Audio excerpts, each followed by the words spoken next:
Welcome to the Mind Body Podcast, your rebellious podcast about a strong body, calm mind, healing, and fully living. I'm your host, Maria Angelova, creator of the Angelova Method, an integrative approach to mind and body connection. The Angelova Method redefines your success equation to include a healthy body and a healthy mind, and was developed based on work with hundreds of clients, as well as my personal journey, creating the life I want, ditching stress and anxiety as a financial professional, and stepping into living a life of limitless possibilities. Hi, Rebels, and welcome to the Mind Body Podcast, your rebellious podcast with me, your host, Maria, where it is all about a strong body, calm mind, healing, and fully living. And our special guest today is Monica Morton, who is a 25-year private detective to the stars. So you know she's got a lot of good stories to share with us about mindset. And well, I'm not going to divulge what we're going to talk about, but welcome, Monica. How are you doing? I'm so good and happy to be with you. Thank you. Yes, I'm happy to have you here, Monica. Monica and I met at a networking event, and we ended up connecting on a one-on-one call, and we had an absolutely fabulous and very open conversation. And I was like, Monica, would you like to come on the podcast? And she said, yes, you guys. So I'm very excited to have you here, Monica. Let's dive in by giving our listeners an opportunity to get to know who Monica is. So give us three words that tell us who Monica is, a little bit of a backstory behind each word. Tell us, who is Monica? Oh my goodness. Badass. I like that. Private detective. Extraordinaire. Tell us a little bit more about each one of them. So I have been a private detective for 25 years. And I've worked over 7,000 investigations. I work with the NFL, the NBA, celebrities, very high net worth earning individuals. I also have a division where we work with insurance companies in regards to insurance fraud. And Monica, what intrigues you about what you do? Because you're dealing with a lot of people, you're dealing with a lot of mindset. What is intriguing about your job, being a private detective? So I'll give you a little backstory, and I think that may help you and your listeners and viewers to understand. I'm from Cleveland, Ohio originally, and when I was 9 years old, I'd gotten a brand spanking new bicycle for my birthday. And I mean, back then, those bikes were well over $200, almost close to $300.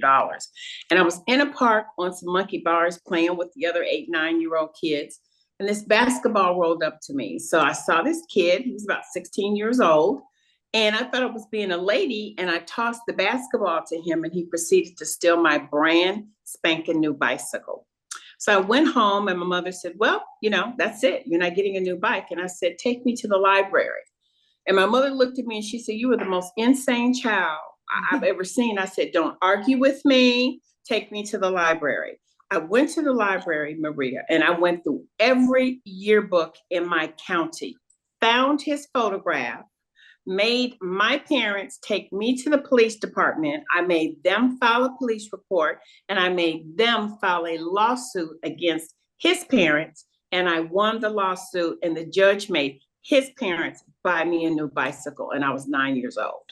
Wow. You had it in you, Monica, from a very young age. I'm telling you, when you hear people talk about walking in your calling and your purpose, girl, I've been a detective since 9. So you had your first case at age 9 and you wanted to. Exactly. Yeah. Love it. That's such a great story and such a great entry into the world of what you're doing now. Monica, we started talking on a topic that, I mean, honestly, I don't think the timing of this podcast recording could have been any better, even if we had planned it. And we talked about polarization. And we talked about people not respecting each other's opinions. And we talked about people not being able to hear each other. Sure. And that is something that, as an empath and as a humanitarian, I feel very passionately about. Sure. I believe we are all under the common denominator of humans above everything else, above race, sexual orientation, ethnicity, religious preferences, and so forth. Right. And it aches me to see what's happening out there and how honestly ugly people are to each other. So, you know what? I will share with you, there are two things that make me lose it. 99% of the time, I am calm, cool, collective. I have to be with my work, right? But when I see prejudice and racism, and when I see abuse of elderly people, and what's so interesting is that this political climate that we're in right now, it literally is breaking my heart, because I hear law enforcement with my work as a private detective. My cases lead me all over the country into working with just about every area of law enforcement, whether it's the Department of Justice, Homeland Security, FBI, even Secret Service, if I'm working for a bank or financial institution and there's been fraud going on. So I work in all those areas. And everybody is talking about the increase in cases of prejudice and racism. And it has a lot to do with this political climate. My thing is this: I don't care what your political affiliation is. It doesn't give you the right to be rude, disrespectful, or show hate towards somebody. And that's the only thing that disturbs me about this particular political climate, whether you're a Democrat or Republican. We don't have to hate each other. We don't have to be disrespectful and rude and mean. And it is polarizing people. And it also is emboldening people when it comes down to rampant racism and rampant prejudice. And I hate it, and I see it. It's horrible. A couple of points come to mind, and one is the word hate. And unfortunately, lately we hear that word a lot being tossed around. And one thing, I even talked to my daughter about that, who is a young teenager, and I tell her, listen, that word hate carries a lot of energy, and the energy that it is associated with is not positive, light energy. It's a very heavy energy. And what I always tell her is, listen, before you hate anybody, because she throws it like in a very casual manner. Well, I hate this, I hate that. And I'm like, no. Because I tell her, hate will first poison you before it poisons everybody else. Absolutely. So, when we talk about, I hate this, I hate that, I hate this person, I hate that person. And another thing I saw, Monica, I think it was on social media, somebody said, I don't like my values disrespected. And I think what's important to remember is that we as people, based on how we were raised, based on where we were raised, based on our surroundings, have different values. So it does not mean I'm intentionally trying to disrespect your values. It just means maybe I don't understand why a particular thing is important to you, or vice versa, right? Could be a cultural thing. Something that's very accepted in my culture is not accepted in your culture, right?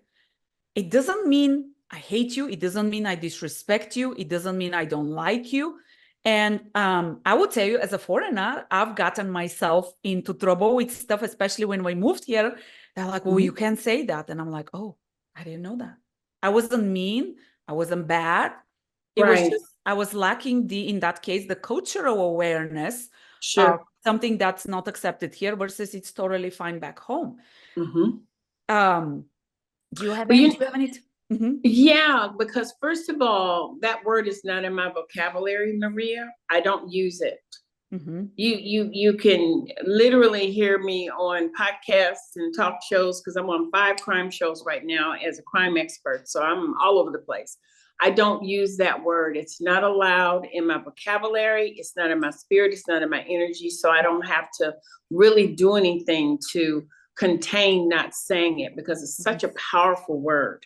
It has a, and I think sometimes people don't realize how much power words have. So even if I have, feelings or emotions, or strong feelings or emotions, that's still different than when you use that word. It's a very powerful word. And kind of backtracking with what you said a few minutes ago, I'm going to be honest with you. I got to challenge you. Most people really don't even know their value, Maria. So how can you feel as though your value is being disrespected when you don't even really know what your value is and you're not aware of it. If you were, and I'm going to give you some examples. When you see someone in a relationship and it is abusive verbally, emotionally, mentally, physically, and even spiritually and financially, which is when people get into cults and things like that.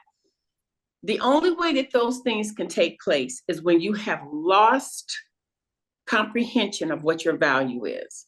Nobody, no man or even a woman can abuse you. They can't beat you and injure you and harm you when you know your value. When you know your value, you don't tolerate that.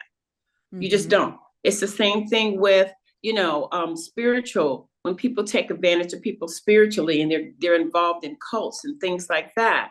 When you know your value, you don't let somebody seduce you into a religion or a way of life or a lifestyle that goes against your principles and your value system. See, most folks really don't know their value. That's why I'm an entrepreneur, because I know my value. And I got sick and tired of making millions of dollars for other people. And when I realized my value, that what a company was saying my annual salary should be, that's them telling me what my value is to their company. That's bullcocky. No. So you have to know your value in every respect, because when you do, it really changes how you move in the world, and it changes how you allow people to treat you. You and I have talked about this before. Yes. You have to teach people how to treat you. You cannot assume that they know.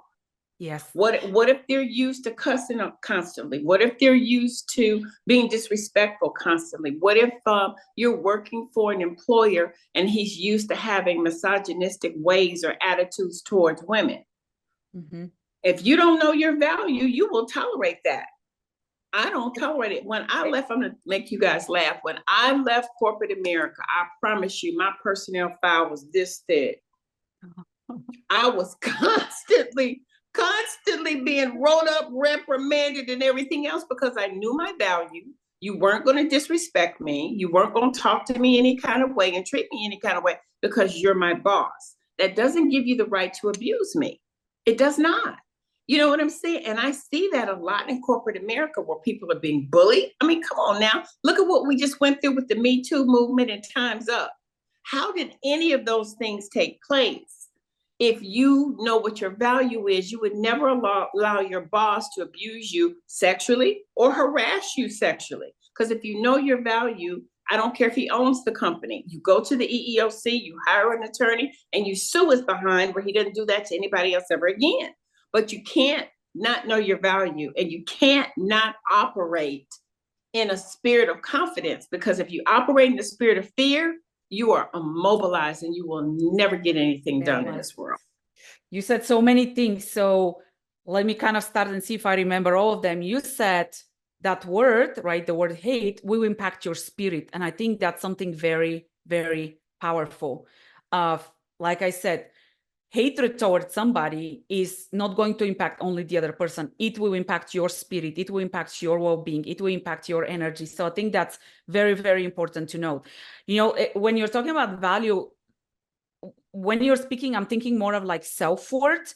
Like what I was talking more about is like values, like your value system. Somebody was saying, well, it was on the context of the Olympic Games, right? Somebody is attacking, is disrespecting my values. And it's like, well, different countries have different values, right? Culturally, things are different. So how about we keep an open mind and say, well, this is how I do it. This is how Maria does it. This is how Monica does it. Can I still respect Monica? Can Monica still respect me? I think so, right? But you know what, Maria? I think we have a responsibility to go the extra mile and learn about each other's cultures, 100%. Yes. Traditions, religions, 100%. Everything. When you travel in other countries, if you're going to Dubai, you need to understand what the culture is there. What's acceptable, what isn't acceptable over there. If you're going to London, if you're going, to Asia, I think that people have really lost an inborn respect for other people.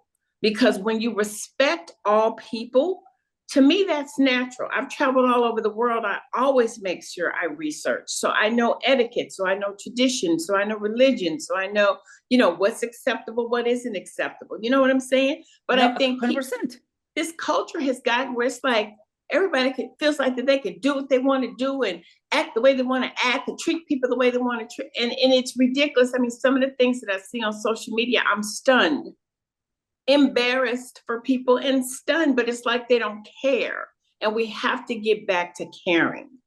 Well, and I think that goes back to our taking our personal responsibility. And honestly, yes, Monica, I think we have had that conversation with you. Mm-hmm. When somebody acts a certain way and they're mm-hmm. disrespectful to you, and they know they're disrespectful to you, right? The word mm-hmm. choices that they're saying, the way, yes. the tone of how they're saying it, mm-hmm. the body language that they're using, granted the body language and the tone can be lost on social media. Sure. That has to do a lot with the other person than it has to do with you. And I completely agree. That's why I'm a huge fan of traveling. I will tell you, I moved to the United States when I was 15. So that was a huge cultural shock, especially as a teenager. Mm-hmm. It was a very, very much a time of growth. I love to travel. I'm huge about exposing my daughter to travel. Why? Mm-hmm. Because I want her to, also not take things for granted, right? But also to know and respect that not everybody thinks like her, looks like her, dresses like her, has what she wants, right? And just because I think that way doesn't mean that you think that way, because you grew up totally differently, and that's okay. And I can still respect you and love you for who you are and not make you wrong and insult you and mm-hmm. treat you like you are a second-class citizen. You know what? I'll share something interesting with you, and that's such a good point. I have 3 nephews who I adore, and I have a policy with them that Auntie will take them anywhere they want to go as long as they get straight A's in school. Mm-hmm. So them 3 little pimps have been all over the world, okay? So I had taken them on a cruise, and this is an interesting story for a reason. I had taken them on a cruise, and the boys had one luggage that was full of clothes, and the second luggage was full of nothing but tennis shoes. Expensive tennis shoes, right? So this particular cruise we were on, they stopped at one of the islands, and we were able to get off the ship, and there were literally on a hill hundreds of kids. These kids were anywhere between 5 to maybe 14, 15, and they kept patting their mouths and patting their stomachs. And at first we didn't understand what was going on because, the cruise ship had laid out this beautiful buffet for us, and girl, we're out there eating, shrimp and lobster and tacos and all kind of fabulous food. And we finally figured out that the kids were hungry and they were asking us for food. So some of us started putting food together and we were taking it to the kids, and Maria, these kids were starving. They just started eating. And the security from the ship came and stopped us and said, don't feed them. Don't feed them. And I looked at them and I said, let me tell you what, you are not going to tell me not to feed these kids. I said, these kids are starving. They were literally, as we were handing them plates of food, Maria. And what I remember my nephews looking at me and they were like, Auntie, they're hungry. And I said, yes, do you understand how blessed you are? These kids don't have on tennis shoes. You brought a suitcase full of tennis shoes. They don't even have shoes. I said, do you understand how blessed you are to be able to eat a meal every day, have more than one pair of tennis shoes? And I remember Maria saying their little ahas, they got it. But see, if you don't know that there are experiences like that in other countries, you don't know that. Yeah.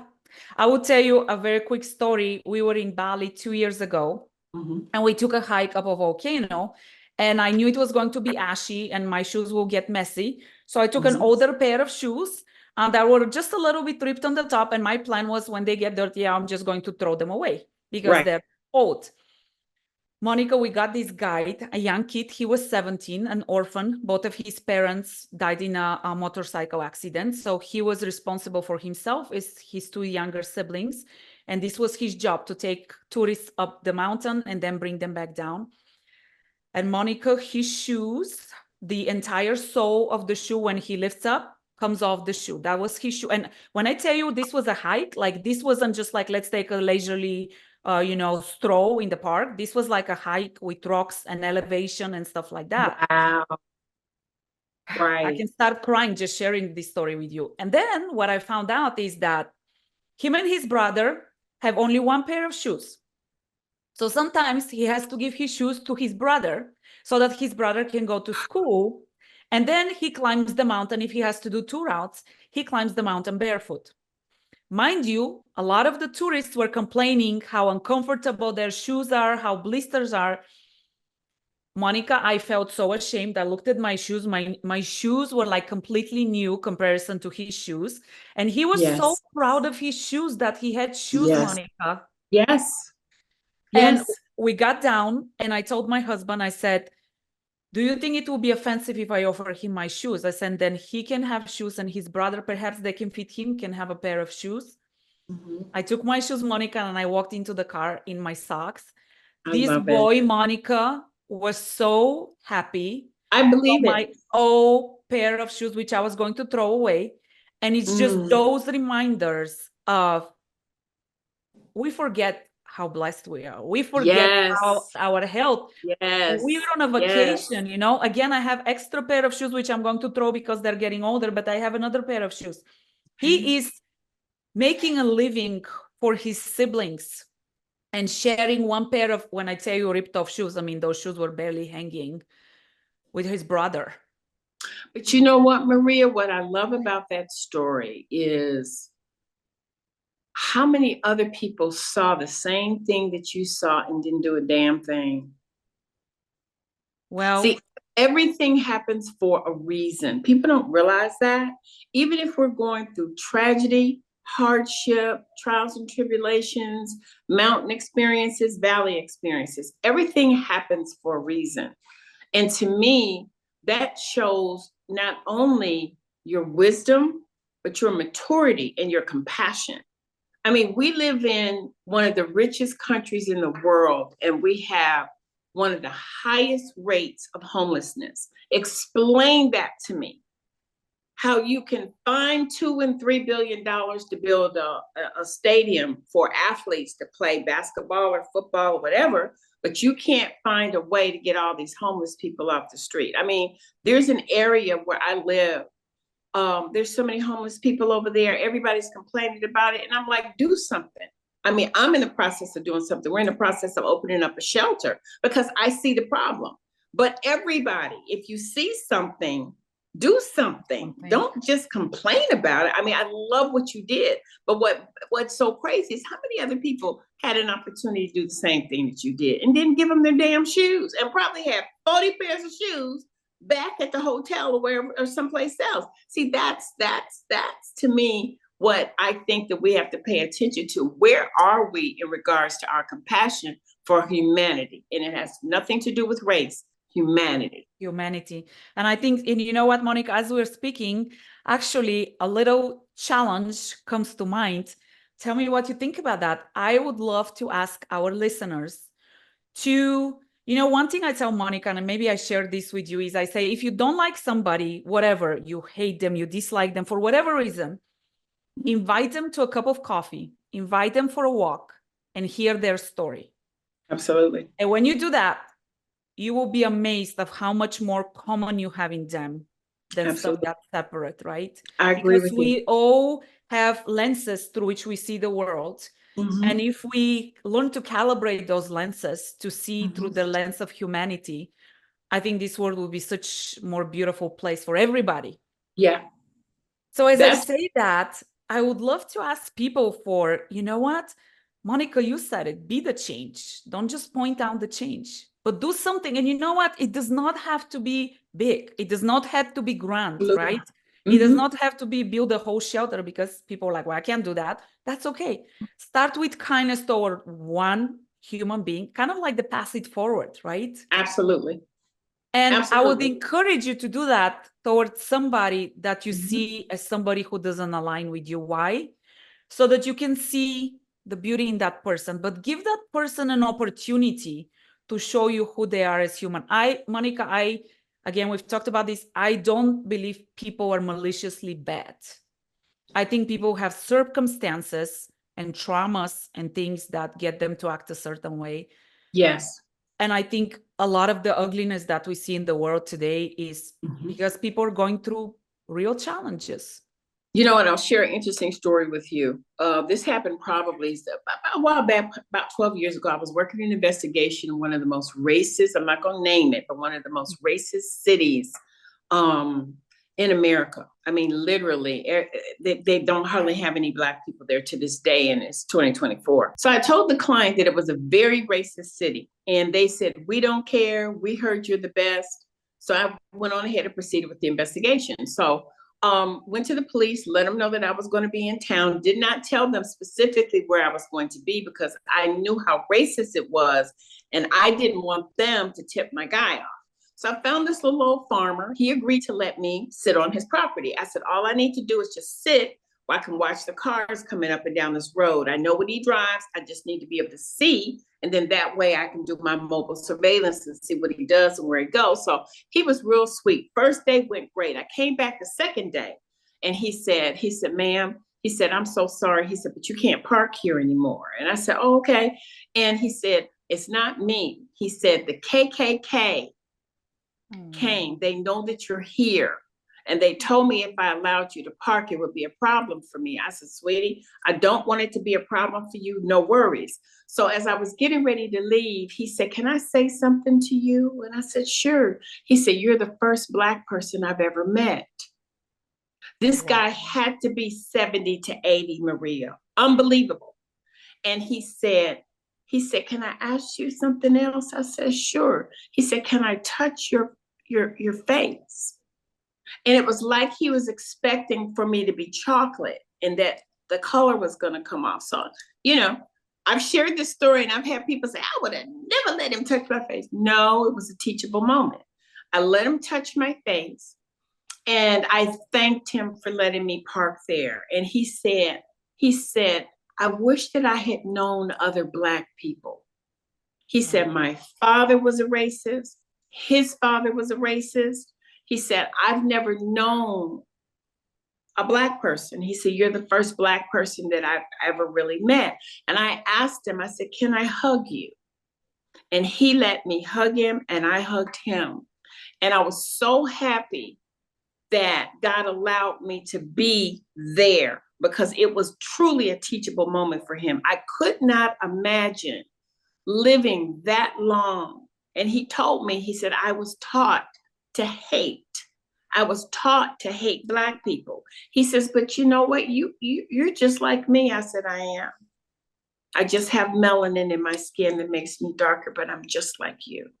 So when things like that happen, Maria, it's really a teachable moment. It was stunning to me that this man, 70, 80 years old, had never met a Black person and had perceptions of Black people. He thought that, we were all robbing and stealing and crazy and inarticulate and dumb and all that kind of stuff. And what meeting me helped him to open his mind and thinking and realizing, what have I missed out on? And you know what? I think, Monica, that is exactly what I would love people to get out of this episode is that we all have certain upbringings, for good or for bad, for whatever our families is.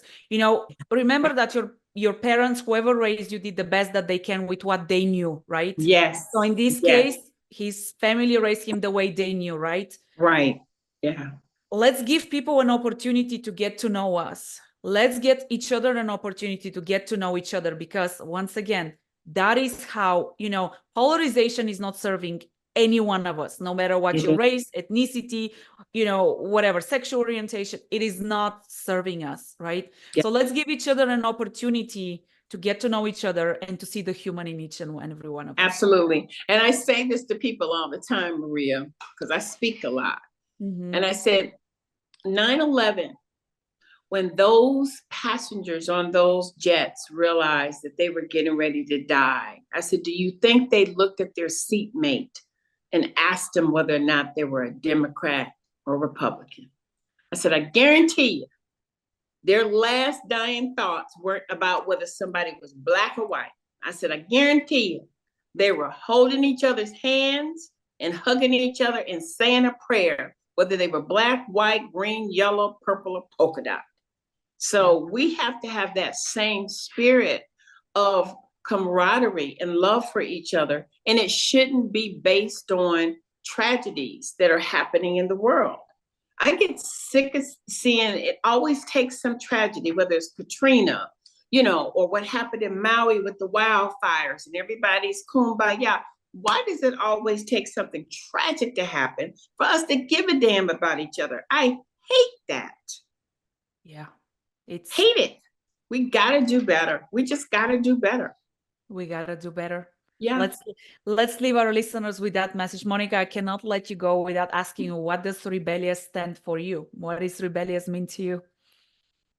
Standing in your truth. Standing in your truth. I've been a rebel since I was a baby, but my mother always told me that I was a rebel. And I know that seriously, since 2, I remember just being a rebel, but I believe in standing in my truth.